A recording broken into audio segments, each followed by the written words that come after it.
And உங்களுக்கு வந்துட்டு cinema மேல ஒரு இன்ட்ரெஸ்ட் அது வந்து எப்படி ஸ்டார்ட் ஆச்சு? ஓகே, சின்ன வயசுல இருந்தே படங்கள் பார்க்கறதுக்கு பிடிக்கும்.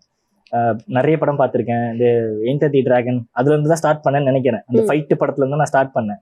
ப்ரூஸ்லி படம் அப்பெல்லாம் போடுவாங்க, உங்களுக்கு தெரியாது, அப்போ போடுவாங்க. அதை நான் பார்த்துருக்கேன். அதை பார்த்துட்டு அப்புறமா நிறைய எங்க அப்பாவும் நிறைய சினிமா பார்ப்பாரு. அதனால புது படம் வந்தா தேடி அதோட சிடிஸ் எடுத்துட்டு வர்றது, விசி அந்த மாதிரி எல்லாம் பார்த்து பார்த்து எங்க அப்பா வந்து சினிமால இருந்திருக்காரு. ஸ்டண்ட் யூனியன்ல இருந்திருக்காரு. அவர் வந்து ஒரு ஃபைட்டர். 1990ல ஃபைட்டரா இருந்திருக்காரு. நெஞ்சினிலை படத்துல வந்து விஜய் சார் அந்த கண்டெய்னர்ல இருந்து விழுவாரு. அது விழுந்ததே என்னோட அப்பா தான். விழுந்து கால் உடைஞ்சி அந்த மாதிரி கை உடைஞ்சி இந்த மாதிரிலாம் ஆகும் நிறைய அவருக்கு. அப்புறம் அவங்க வீட்டுல பயந்துதான் சரி அதெல்லாம் வேணாம், நீ நடிக்க போறேன்னு சொல்லிட்டு கை காலெல்லாம் உடைச்சிட்டு வரேன்னு சொல்லிட்டு வேணான்னு சொல்லிட்டாங்க.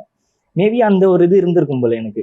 இந்த மாதிரி நிறைய படங்கள் விஜய் சார் கூட அந்த மாதிரிலாம் பார்க்கும்போது அவர் ஓரமா தான் நிப்பாரு, ஆனா எனக்கு அவர் தான் பார்ப்பேன் நானு.